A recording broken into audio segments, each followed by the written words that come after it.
Bom dia a todos e a todas. Gostaria de agradecer à professora Osilene e à professora Valéria o convite para estar aqui no INES. É uma honra para mim estar aqui, abrindo esse fórum bilíngue do INES, por vários motivos.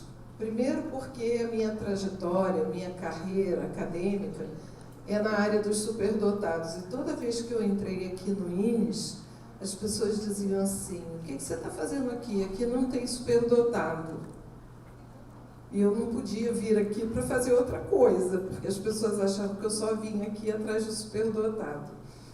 E agora eu estou participando de um processo de autoconhecimento dos surdos que estão curiosos de saber se são superdotados. E tenho avaliado alguns surdos superdotados lá na UF, que está sendo muito interessante. É um processo de autoconhecimento muito bom para todos nós. Eu gostaria de pedir desculpas, eu não sou bilíngue, em língua alguma, porque eu sou disléxica em língua portuguesa. Canhota de nascimento, fui condicionada a escrever com a mão direita. De todas as letras do alfabeto, 9 eu não tenho sinapses. Não consigo juntar grafema com fonema. Então, até hoje, aos 63 anos, eu não sei escrever palavras com S, 2S, cedilha, Z, X, J, CH e tudo mais que vocês queiram citar que tenha som chiado. Não escrevo na frente de aluno, porque tenho ato disléxico sob tensão. Qual é a tensão? E se eu esquecer como é que escreve a palavra? Então, adotei como prática pedagógica docente as transparências de retroprojetor e agora os slides que todo mundo usa, né? Então, me torna igual a todo mundo, mas não sou igual a todo mundo por conta dessa questão da minha L1, que é problemática, né? Mas isso não me impediu de ser primeira colocada no concurso público da UF para professora de educação especial. Só não fui professora nota 10. Isso não fez falta. O que fez eu estar aqui hoje com vocês foi ter construído uma carreira na área da educação especial que me permitiu uma experiência em educação especial e agora com a nova denominação educação inclusiva, mas que no novo governo já começa a ser desenhada de uma outra forma, né? Educação especial, educação inclusiva, educação, tudo é educação. Isso é muito bom para a gente poder entender o que é educação. Educação é tudo. Quando a gente começa a compartilhar, a compartimentar, a gente começa a dividir, a separar e a excluir. Então, se a gente vai falar de educação, a gente vai falar de educação como um todo, não é? Então, nesse momento, no Ministério da Educação, há uma mudança de paradigma, mais uma vez, e nós precisamos participar desse processo. E eu me constituí profissional da educação exatamente criando condições para que a gente possa fazer uma educação que seja para todo mundo, para que todo mundo tenha oportunidade de chegar lá.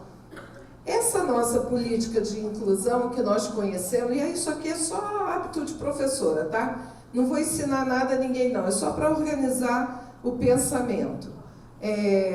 A gente tinha um modelo de educação especial criado pelo governo militar, e ao término do governo militar, nós tínhamos uma dívida externa muito grande e fomos convidados a participar de um evento em Jomtien, Ministério da Educação como um todo, sem separar ninguém, sem distinguir ninguém.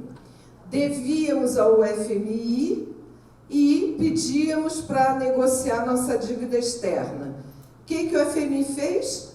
Mandou a gente se reunir com o Banco Mundial e assinamos o acordo da educação para todos. A educação para todos nos deu um financiamento internacional sem ter que retornar o financiamento ao empreendedor, ao financiador, ao FMI. Assinamos esse documento foi no ano de 90, com o presidente Collor, e 2 anos depois nós tivemos o primeiro impeachment do Brasil. Isso abalou um pouco a nossa política educacional, mas abalou mais ainda a política internacional, que não conseguia incluir os deficientes nas escolas, principalmente os países andinos da América Latina. Aquelas crianças andinas que não tinham deficiência nenhuma, elas só eram andinas, elas só tinham cultura separada do urbano dos países andinos, e eles não conseguiam colocar as crianças na escola. Então eles anunciaram isso para o Banco Mundial, e o FMI, junto com o Banco Mundial e a Unesco, realizaram o evento de Salamanca, que foi o evento que trouxe para nós o modelo de educação inclusiva. Todo mundo tem direito a matrícula na escola e todo mundo tem direito a uma pedagogia centrada no aluno. Ou seja, o educador, o gestor, os orientadores, supervisores, todos deverão estar pensando numa pedagogia voltada para um sujeito, não para um coletivo, mas para um sujeito. Ela é personalizada. Usar uma palavra que está na moda, ela é customizada. Tem sinal para essa palavra? Não, tem que datilologizar. Então, é customizada, é para aquela pessoa, é para as demandas daquela pessoa.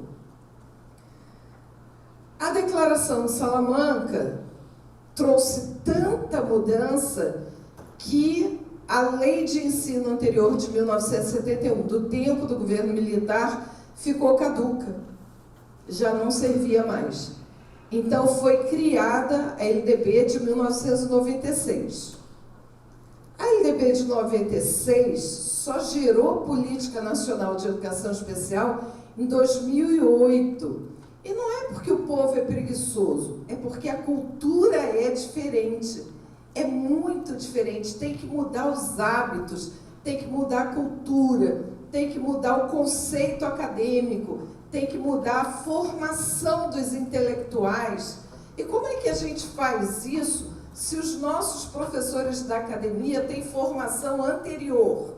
A formação não é proativa para o futuro.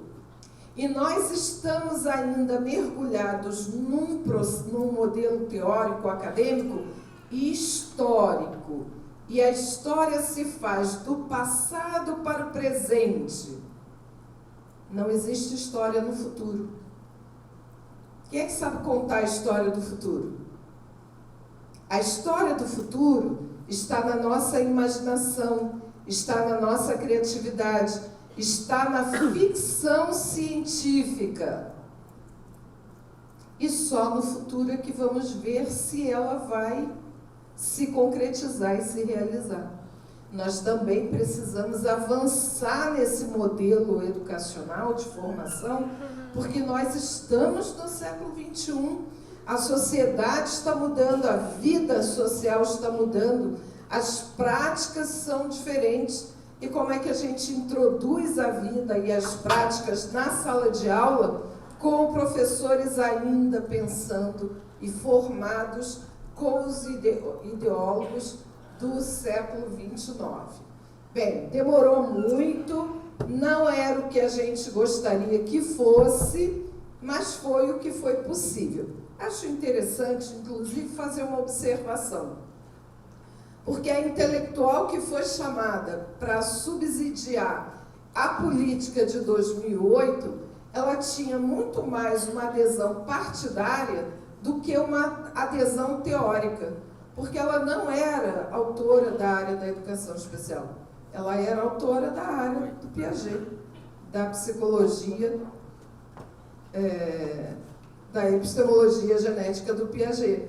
E o que ela sabia de educação especial? Então, o conceito de educação inclusiva dela muitas vezes é contraditório. Você lê uma linha, lê a linha diz o seguinte, o parágrafo depois, se, nossa, foi escrito pela mesma pessoa, é a questão da cultura. Ela não estava mergulhada naquele ambiente de educação especial e a educação inclusiva estava sendo construída, não tinha modelo pronto. Então, essa contradição, ela é esperada, ela é possível, ela acontece.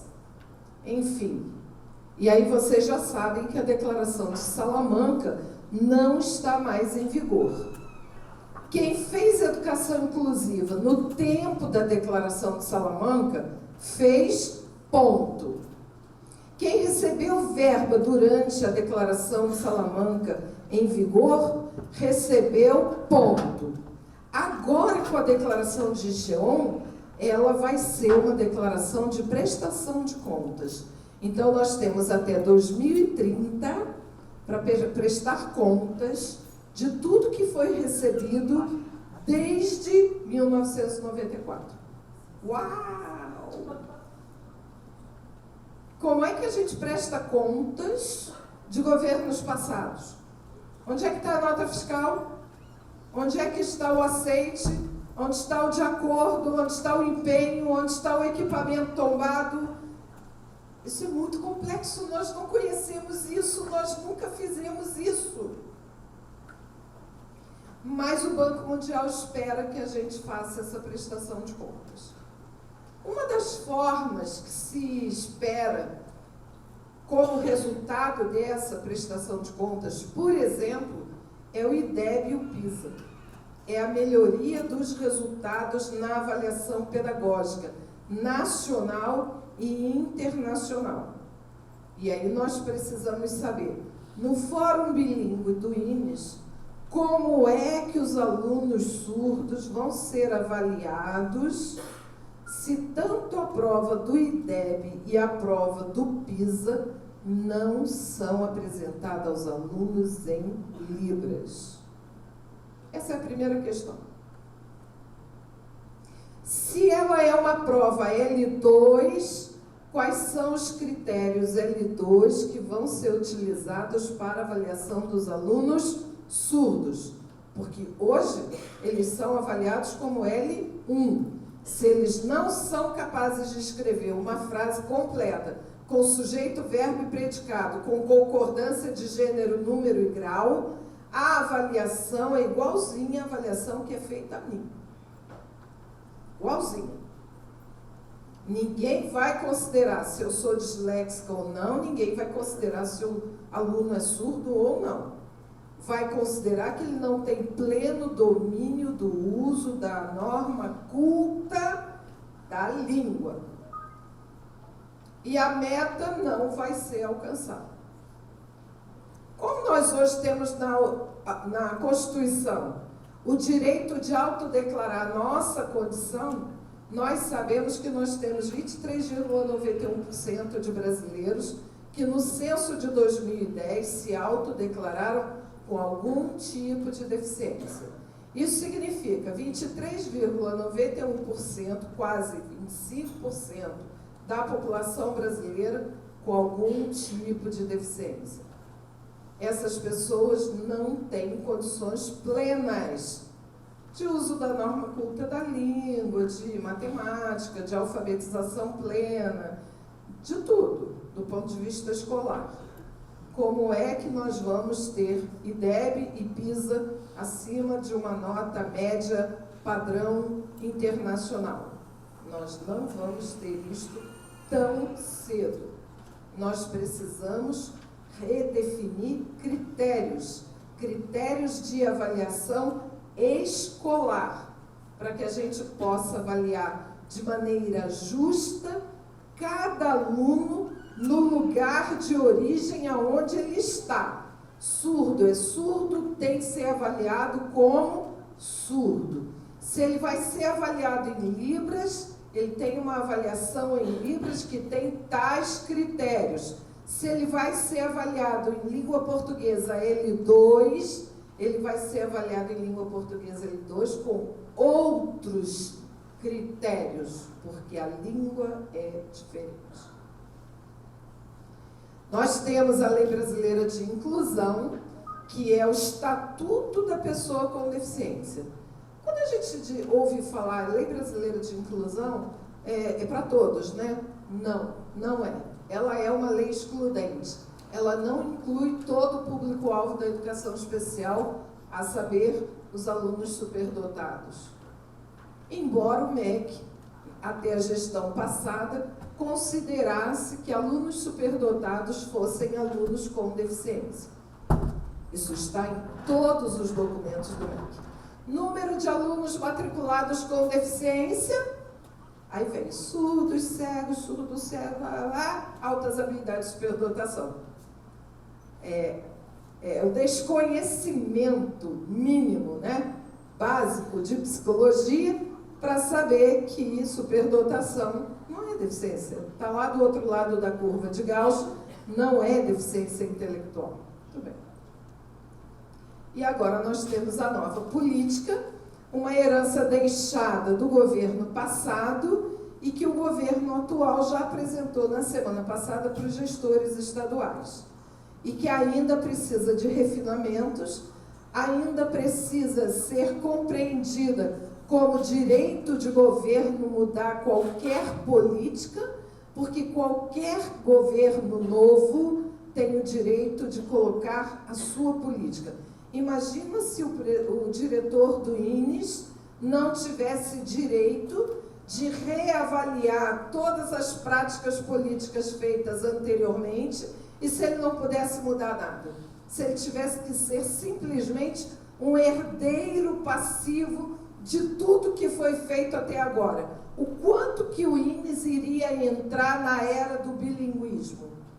Quanto tempo o INES iria levar para institucionalizar língua brasileira de sinais do ponto de vista legal como direito número 1 das pessoas surdas? Porque ainda não é. Ainda não é. A língua portuguesa, a língua brasileira de sinais não é substitutiva da língua portuguesa. Enquanto essa lei estiver em vigor, o direito número 1 a Libras não está valendo. E a gente tem que fazer valer, porque senão L2, língua portuguesa como L2, é uma contradição. Isso tem que ser legislado para fazer valer o direito. Qual é o cenário social que nós temos, então? Nós temos escolas sem consciência de que alunos é o que justificam a sua existência. Nesse cenário todo, escola só existe porque tem aluno. Tira os alunos da escola, o que fica? Esvazia o INES, o que fica? Um belo prédio histórico que o setor imobiliário vai fazer o que quiser. O que justifica a gente aqui somos nós. Então, escola tem que estar direcionada para o aluno que está lá dentro. As escolas se impõem, porque é o pensamento do século XIX. A escola se impõe ao aluno.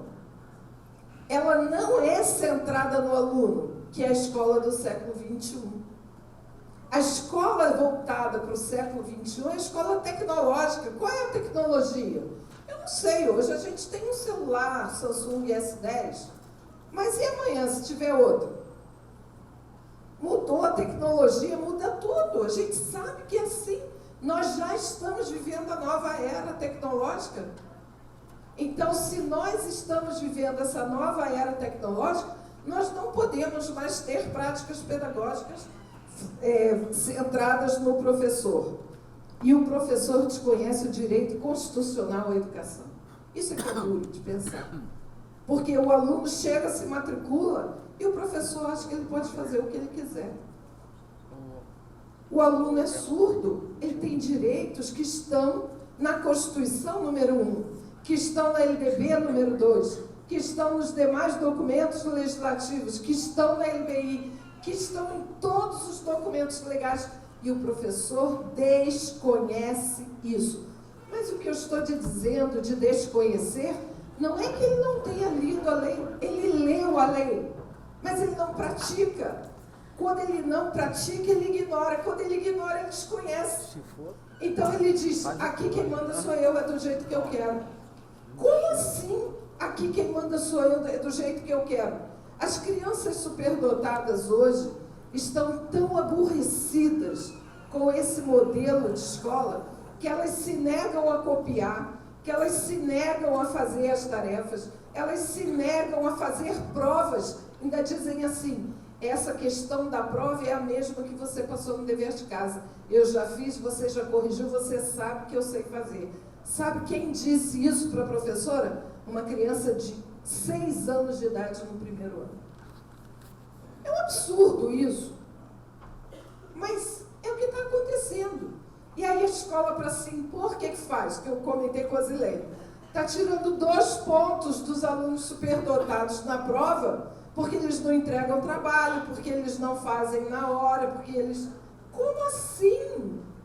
Não pode ser assim. A gente tem que admitir, tem que conhecer o direito.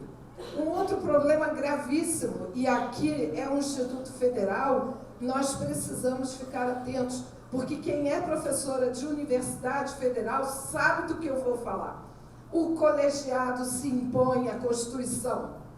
Está escrito que na Constituição que as pessoas com deficiência têm direito.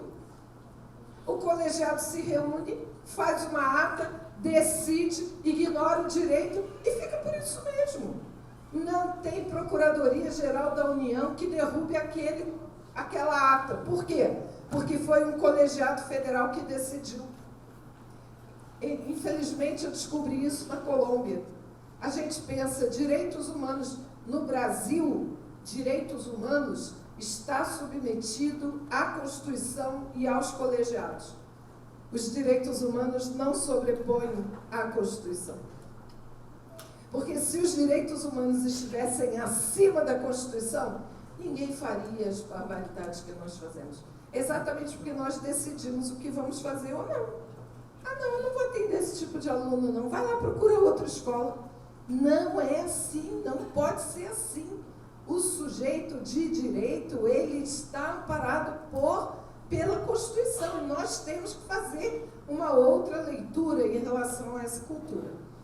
A humanidade não é por natureza inclusiva. Há 2000 anos Jesus veio à Terra para ensinar a gente a amar a Deus acima de todas as coisas e ao próximo como a si mesmo. Esse é o jeito Delu de ser na academia. Quem nunca me ouviu falar não sabe, mas eu misturo as coisas, porque igreja e vida têm que andar juntas. Não adianta eu ser religiosa, cristã, lá dentro dos meus louvores na igreja, se aqui na escola eu sou uma diretora que não atendo o surdo, não atendo o deficiente, porque eles não fazem parte da minha cultura. Então, se eu sou uma pessoa religiosa, maior o meu comprometimento com aquilo que eu aprendi no livro religioso que eu sigo. A humanidade não é, por natureza, inclusiva. Está aí o conceito de inconsciente coletivo do Jung para explicar a gente. Está aí o texto do Freud, o mal-estar da civilização, para explicar a gente por que a gente repete o que nos faz sofrer. É por causa disso, porque no nosso inconsciente a gente ainda traz dúvidas, culpas que a gente reproduz. E aí quem é espírita sabe que isso está lá na reencarnação, são as nossas vivências que voltam. Logo, a sociedade não pratica a inclusão espontaneamente. A gente precisa aprender a amar. A gente precisa aprender a incluir. Quem inclui, ama. A gente tem que aprender, a gente não sabe fazer. Então, vamos aprender a fazer. Não é ser tolerante. Amar é mais do que ser tolerante. Porque eu posso ser tolerante odiando. A gente precisa amar para poder entender o que é aquela condição de diferença excluída das oportunidades. Nós temos um repertório legislativo, porque é assim, nosso modelo português de ser brasileiro legal. Faltou uma vírgula, a gente cria um novo documento legal para colocar a vírgula. Faltou um S, a gente cria um outro documento legal para colocar o S, não é? Na LDB, quem abrir lá o Google para ver, escreve LDB Planalto e rola a barra do ladinho para ver o estado da arte da LDB. Ela está toda arriscada, gente, é uma vergonha. E não pode passar limpo, porque aquilo é dinheiro que se deve ao Banco Mundial. Não pode sair uma nova LDB enquanto não prestar contas. Então vai riscando e escreve de novo, risca, escreve de novo, risca, escreve de novo. É muito documento para a gente saber tudo que está em vigor, tudo que as pessoas têm de direito. O que as leis garantem? As leis garantem direitos. Direitos, sempre as leis vão garantir direitos. Desde Roma é assim e o Brasil não mudou de paradigma. Os direitos não são peças do folclore que a gente possa tratar como uma coisa qualquer. Não fazem parte do senso comum, porque o dono da quitanda lá em cima, no Cerro Corá, ele não sabe quais são os direitos que ele tem. Para quem não sabe, Cerro Corá é uma comunidade que tem aqui entre um túnel e outro ali no... Falta quantos minutos? Vocês estão controlando? Me avisa aí. Ah, então tá. Ele lá não sabe quais são os direitos que ele tem. Quem vive numa comunidade sob o tiroteio do tráfico de drogas não sabe os direitos que tem. E se submete ao medo porque não conhece os direitos. Então não está no senso comum os nossos direitos. Os direitos são conquistas alcançadas a partir de lutas coletivas. Também não conseguimos uma legislação, um direito sozinho, isolado. Nós temos que estar reunidos em grupos para que a gente possa convencer alguém a levar a nossa demanda ao legislativo. Um legislador não tem um insight, uma ideia bacana, vou criar um documento legal. Não é assim que funciona. Nós temos que apresentar as nossas demandas. São frutos de negociação de muito tempo. Então, quando a gente vê abalado um direito que foi conquistado a duras penas, nós não podemos deixar isso acontecer sem nos abalarmos, não. A gente tem que ir lá correr atrás. Semana passada, quase que a palavra superdotação desapareceu da nova política. Superdotação é identidade, como cultura surda é identidade. Se é identidade, não pode mexer. Porque está atrelado a uma série de questões ligadas a pessoas. Identidade reúne, identidade aponta, identidade mostra quais são as necessidades. Quem é você? Você pode colocar a identidade como substantiva ou adjetiva. Não importa. O que importa é que ela diz das suas demandas. Então, a gente precisa defender aquilo que a gente construiu há muito tempo.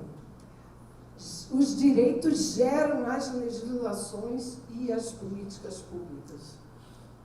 No Brasil, raramente uma política pública é expressa num texto, é explicada num texto. De um modo geral, a política pública é uma lei. É uma lei, é um artigo da lei que dá um direito. Por exemplo, a gratuidade nos ônibus, artigo 60 da LDB. Gratuidade dos ônibus é uma ação social ligada ao transporte. Está lá. Não tem uma política pública escrita, dizendo, justificando. Deveria ter. Sabe por que deveria ter? Os alunos superdotados não têm direito à gratuidade. Logo, eles não vão no contraturno da escola receber a EE, porque eles não têm a gratuidade. Sabiam disso? Só as pessoas com deficiência têm a gratuidade? Claro, só as pessoas com deficiência têm a gratuidade. Mas aluno superdotado é público-alvo da educação especial e tem direito ao AEE no contraturno. E ele não pode voltar porque ele não tem a gratuidade. Olha isso. Tinha pensado nisso? Desde 1990, desde 1994, desde que a lei da gratuidade nos ônibus surgiu. Olha que coisa interessante. São direcionados para o público-alvo. É para uma identidade, é para aquele público-alvo. Garantem a identidade e o acesso, porque se a gente está direcionado, a gente vai ter o acesso. Mas a novidade da LDB é que eles são subjetivos. Direito é subjetivo. Direito não é garantido.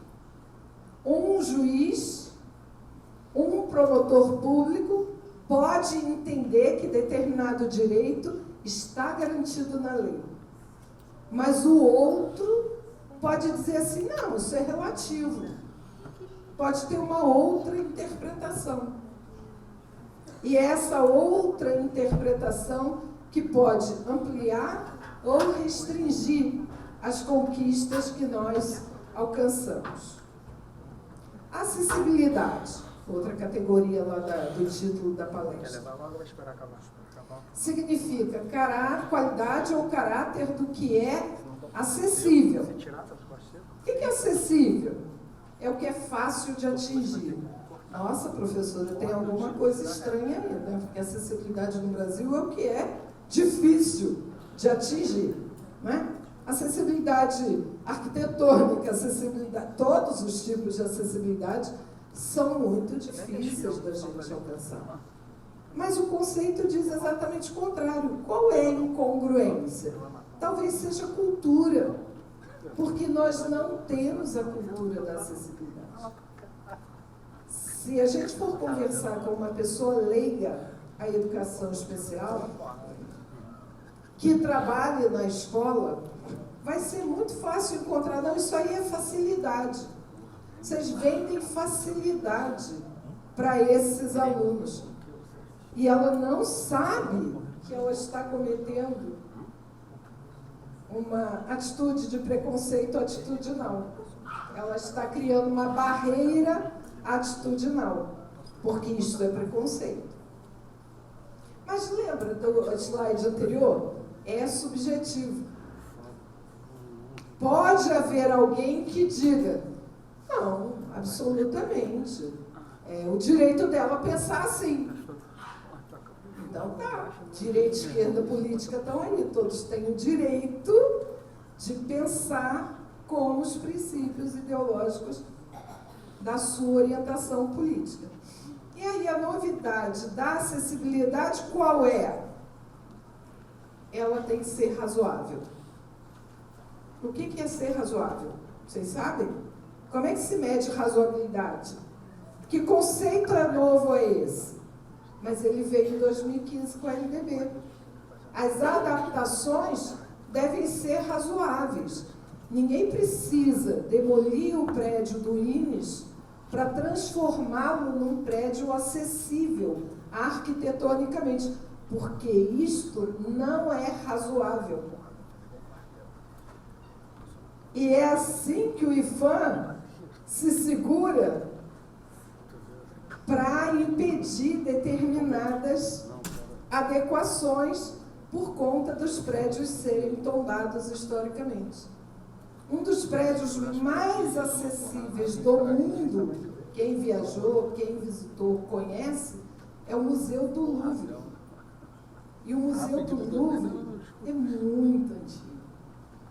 E ele tem todas as acessibilidades, todas as adequações necessárias para qualquer cidadão do mundo chegar perto de qualquer obra. Não há degrau que impeça quem quer que seja a entrar. Surdos não têm barreiras para chegar a qualquer obra.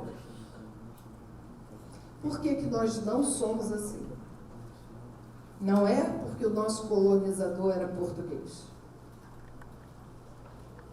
Nós não somos assim porque nós não nos formamos assim e a nossa educação não tem o olhar para o futuro.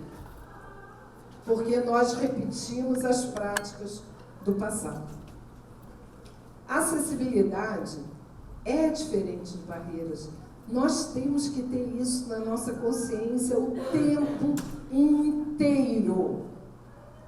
Isso é barreira, não é acessível. Vamos tentar derrubar. Nós fazemos as barreiras muitas vezes. Nós somos as barreiras muitas vezes.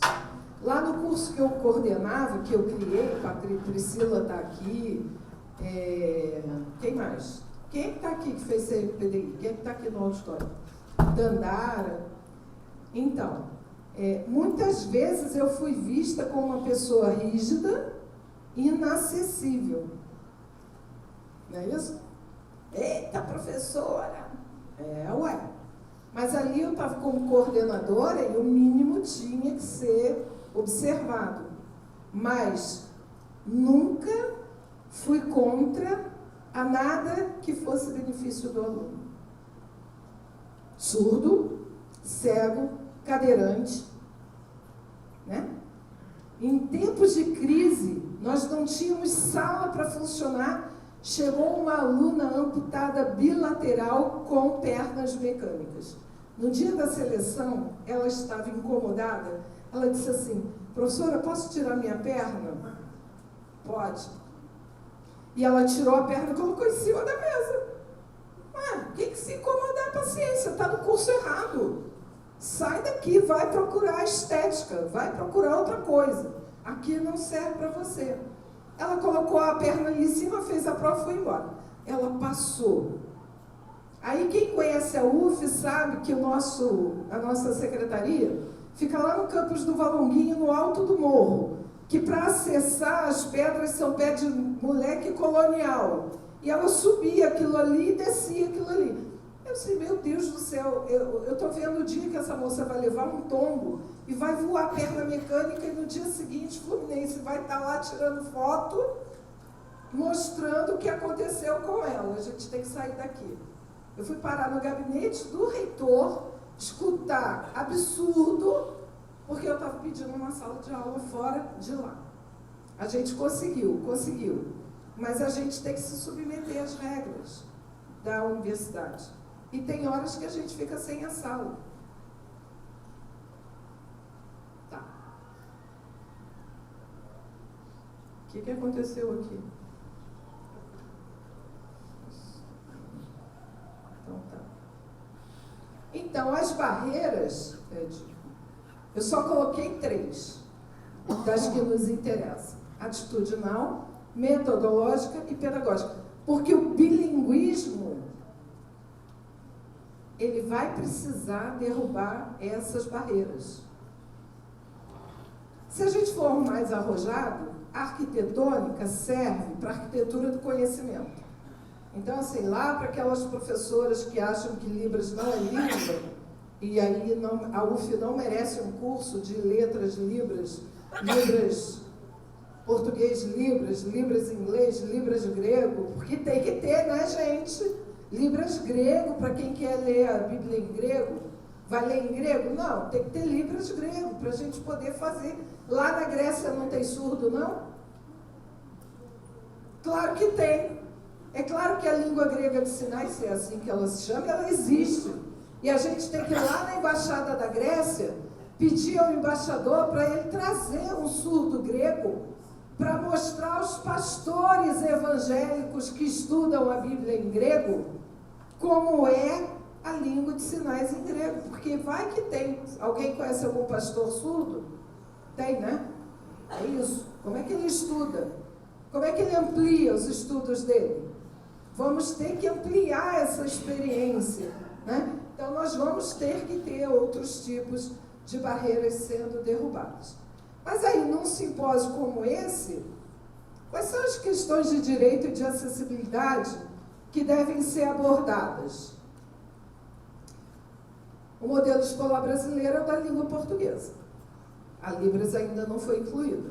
Tanto é que foi festa quando Pernambuco legislou que Libras agora vem desde a educação infantil. Nossa, por que o Rio de Janeiro ainda não fez isso? Por que São Paulo ainda não fez isso? Por que Minas Gerais ainda não fez isso? Por que o Distrito Federal ainda não fez isso?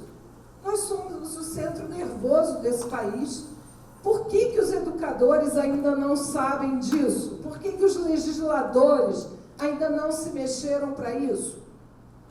A porta de entrada à língua portuguesa é a alfabetização. Vou tocar num ponto terrível. Como é que anda a alfabetização dos ouvintes no nosso país, hein? E aí, dependendo da resposta de vocês, e vocês querem falar em alfabetização em língua portuguesa L1, L2, L3, L4, L5, para surdo? Que isso? É extremamente desumano, desleal, porque o aluno analfabeto funcional ouvinte, ele não é tratado como surdo será tratado se não dominar a língua portuguesa L1, L2. Nós temos alunos analfabetos funcionais na vida adulta, que foram aprovados automaticamente, que não foram alfabetizados. E nós temos alunos surdos impedidos de continuar sua caminhada escolar porque não são alfabetizados em língua portuguesa. Isso é desigual, isso não é educação inclusiva. Não adianta nenhum sistema municipal de educação, sistema educacional de educação, matricular aluno dizendo que é inclusivo, se tratar diferente. Por quê? Porque os ouvintes são aprovados automaticamente. E aí, depois do terceiro ano, vai para um projeto tal, projeto aquele, e o aluno surdo vem para onde? Para o INES. Ele vem, vai para lá, porque lá é a sua escola. Como assim lá é a sua escola?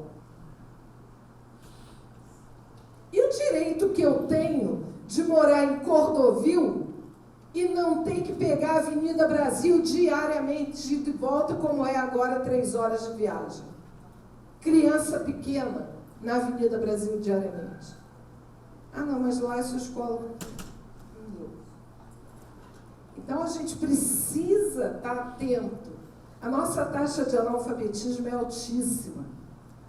Caiu um pouquinho agora nos 3 últimos anos, mas ele é altíssima. Nós estamos com um problema gravíssimo. Estado do Rio de Janeiro, cidade do Rio de Janeiro, nós estamos com um problema gravíssimo de analfabetismo.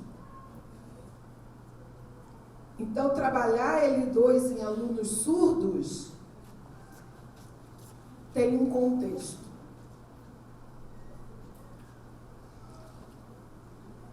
É direito para acessibilidade. Qual acessibilidade?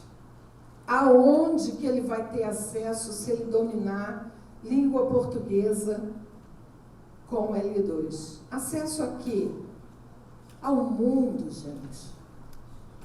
Autoconhecimento, religião, política, hobby, culinária, emoção, esporte, direitos humanos, sobrevivência, saúde, direito, lazer, museu, natureza, pessoas, ciência, conhecimento, cultura, turismo, trabalho, lei e tantas outras coisas.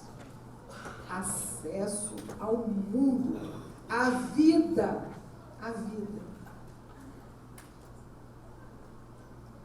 acesso aos níveis mais elevados do ensino e da ciência dura, enquanto a língua de sinais não garantir toda a cobertura linguística que qualquer língua mais antiga possui.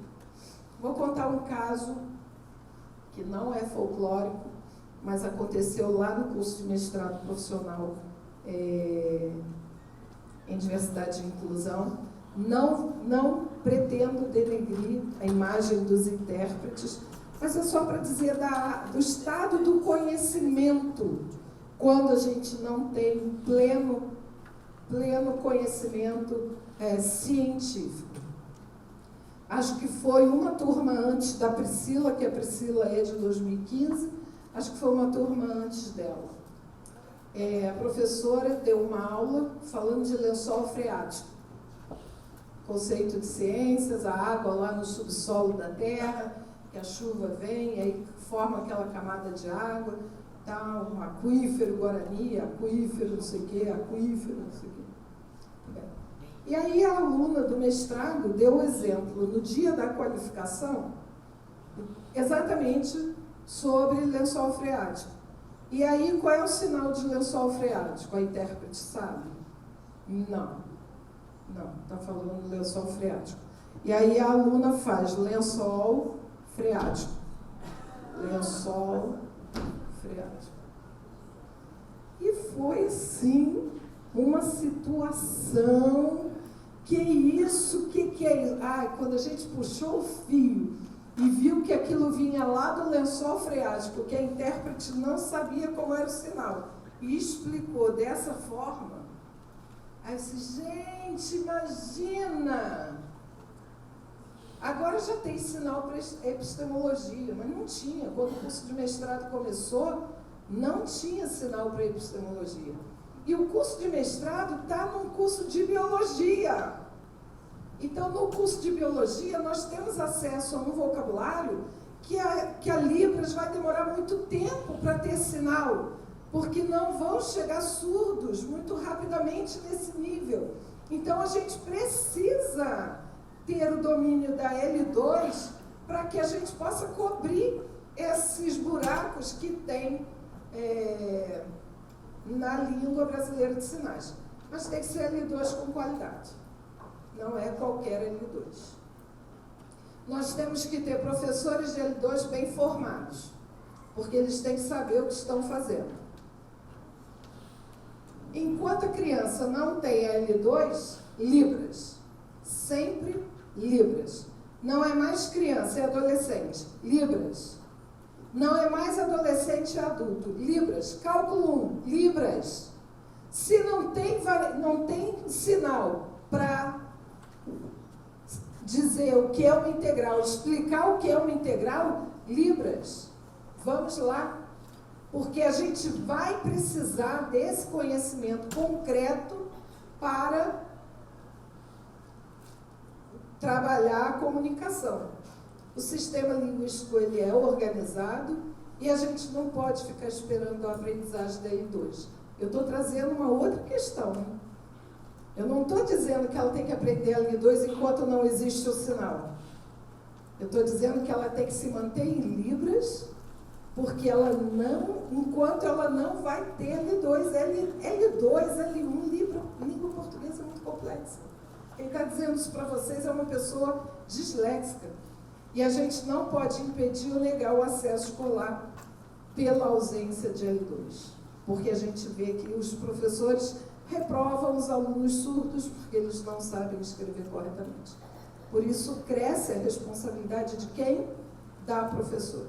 Eu sei. Eu já vou encerrar rapidinho. Existem algumas orientações que a gente pode seguir para que os professores possam fazer uso da L2 de maneira humana. Assim, os alunos surdos têm entrado no curso de mestrado profissional através de provas escritas que flexibilizam critérios de uso da norma culta da língua. E para concluir, a infância é a fase das construções linguísticas e cognitivas. Todos os esforços são fundamentais para a criança se desenvolva linguística e cognitivamente falando. Libras é direito das crianças surdas. Libras é o acesso das crianças surdas a L2. Professores de L2 devem conhecer Libras. Obrigada.